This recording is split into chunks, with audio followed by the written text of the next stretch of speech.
Pointer GS की तरफ से नमस्कार दोस्तों। 10+10 सीरीज़ में आप लोगों का एक बार फिर से स्वागत है।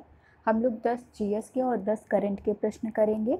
दोस्तों आज जो 10 करंट के प्रश्न हैं उसमें उत्तर प्रदेश से जुड़े जितने भी महत्वपूर्ण करंट हैं उनको रखा गया है, और आपके जीएस के जो 10 प्रश्न हैं ये कई बार परीक्षाओं में पूछे जा चुके हैं। इस दृष्टिकोण से ये और महत्वपूर्ण हो जाते हैं। तो आइए हम लोग शुरू करते हैं अपना पहला जीएस प्रश्न। एनजीटी यानी नेशनल ग्रीन ट्रिब्यूनल एक्ट, इसकी स्थापना जो है 2010 में हुई थी, और इसमें WPA यानी वाइल्ड लाइफ प्रोटेक्शन एक्ट 1972 शामिल नहीं किया गया है। तो ये इम्पॉर्टेंट हो जाता है क्योंकि लगभग इसमें सारे एक्ट शामिल किए गए हैं, लेकिन वाइल्ड लाइफ प्रोटेक्शन एक्ट इसमें 1972 जो है इसमें सम्मिलित नहीं है। और एनजीटी किस वर्ष बनाया गया था, तो इसे 2010 में बनाया गया था। ये कई बार परीक्षा में पूछा जा चुका है। अगला, गुवाहाटी असम देश का पहला शहर बना जिसने गंगा नदी डॉल्फिन को सिटी एनिमल घोषित किया था। ये काफ़ी इंपॉर्टेंट प्रश्न था और ये परीक्षा में पूछा भी जा चुका था। गंगा नदी डॉल्फिन जो है ये इंडेंजर्ड में है। आपको ये याद रखना चाहिए कि गंगा नदी डॉल्फिन जो है ये कौन से इसमें वर्ग में इसको किया गया है, तो ये इंडेंजर्ड में सम्मिलित है। आगे देखते हैं, इरावदी डॉल्फिन भीतरकनिका राष्ट्रीय पार्क और गहीरमाथा समुद्री अभयारण्य में मिलते हैं। चिल्का झील में भी पाए जाते हैं। कई बार प्रश्न पूछा जा चुका है, एक बार यूपीएससी में भी पूछा गया इरावदी डॉल्फिन कहाँ कहाँ मिलती है, तो ये भीतरकनिका राष्ट्रीय पार्क, गहीरमाथा समुद्री अभयारण्य और चिल्का झील में भी इसको पाया जाता है। हिटले कमीशन 1922 में किस लिए आया था, इम्पोर्टेंट है, यूपीपीसीएस में पूछा जा चुका है। तो आपका हिटले कमीशन 1929 में मजदूरों की समस्याओं की जांच करने के लिए इसको लाया गया था। अगला, कुष्ठ रोग, इम्पॉर्टेंट है, याद रखिएगा। कुष्ठ रोग जो है माइकोबैक्टीरियम लेप्री नामक बैक्टीरिया के कारण होता है। यह आप सब परीक्षा में पूछा जा चुका है एक बार कि कुष्ठ रोग किस बैक्टीरिया के द्वारा होता है, तो इसका नाम है माइकोबैक्टीरियम लेप्री। और इसके उपचार हेतु जो टीका बनाया गया उस टीके का नाम है माइकोबैक्टीरियम इंडिक्स प्रेनी। माइकोबैक्टीरियम इंडिक्स प्रेनी जो है इसके उपचार के लिए बनाया गया टीका है। आगे देखते हैं अगला, लिविंग रूट ब्रिज, ये किस राज्य में है, ये इंपॉर्टेंट है, ये आपका यूपीएससी में भी पूछा गया प्रश्न है। तो लिविंग रूट ब्रिज जो है आपका मेघालय में पाया जाता है। नमेरी नेशनल पार्क, दोस्तों जितने भी नेशनल पार्क हैं आप उनको एक मैप में चिपका लीजिए, इंडिया का मैप लीजिए, अलग अलग राज्यों के जितने भी आपके प्रमुख नेशनल पार्क हैं उनको उस राज्य के सामने लिख लीजिए। इससे आपको याद करने में आसानी होगी, क्योंकि यहाँ से किसी भी परीक्षा में प्रश्न जरूर पूछ लिया जाता है। तो आपका नमेरी नेशनल पार्क असम में है। सेसा ऑर्चिड सेंचुरी ये आपका जो है अरुणाचल प्रदेश में है, और पक्के टाइगर रिजर्व ये भी आपका अरुणाचल प्रदेश में स्थित है। दोस्तों ये हम लोगों का जीएस थे 10। अब हम लोग अपने 10 करंट के प्रश्न देख लेते हैं जो कि आज यूपी से संबंधित है।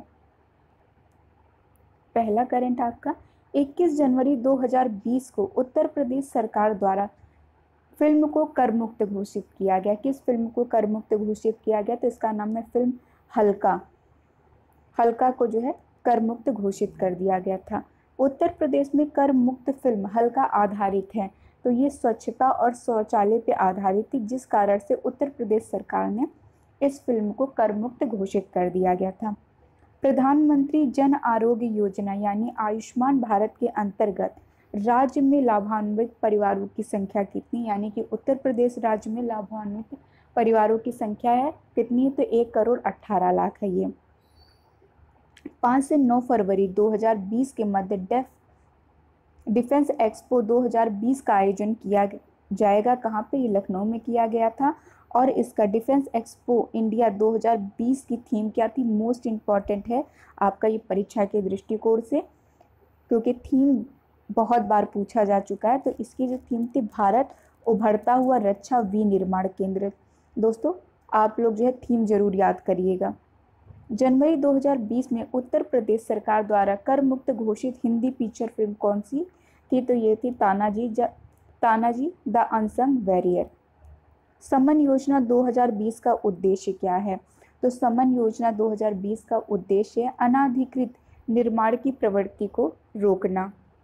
अगला देखते हैं, बहुत इंपॉर्टेंट है ये। 13 जनवरी 2020 को उत्तर प्रदेश मंत्री परिषद द्वारा राजस्व अभिलेखों में घाघरा नदी का नाम परिवर्तित करने के प्रस्ताव को मंजूरी प्रदान कर दी गई है। अब इस नदी का नया नाम क्या होगा?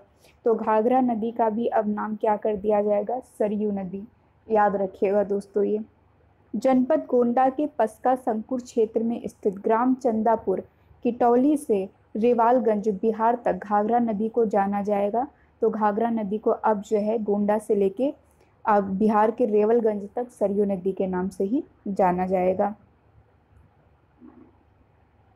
13 जनवरी 2020 को उत्तर प्रदेश में कमिश्नर प्रणाली लागू करने की घोषणा की गई है। यह लागू की जाएगी। तो कमिश्नर प्रणाली जो है आपकी, ये सबसे पहले लखनऊ और गौतम बुद्ध नगर में लागू की जाएगी। ये आप याद रखिएगा, यहाँ से आपका प्रश्न पूछा जा सकता है। वृंदावन बैठक 2021 का आयोजन किया जाएगा। तो ये आपका 16 फरवरी से 28 मार्च 2021 के मध्य में ये किया जाएगा।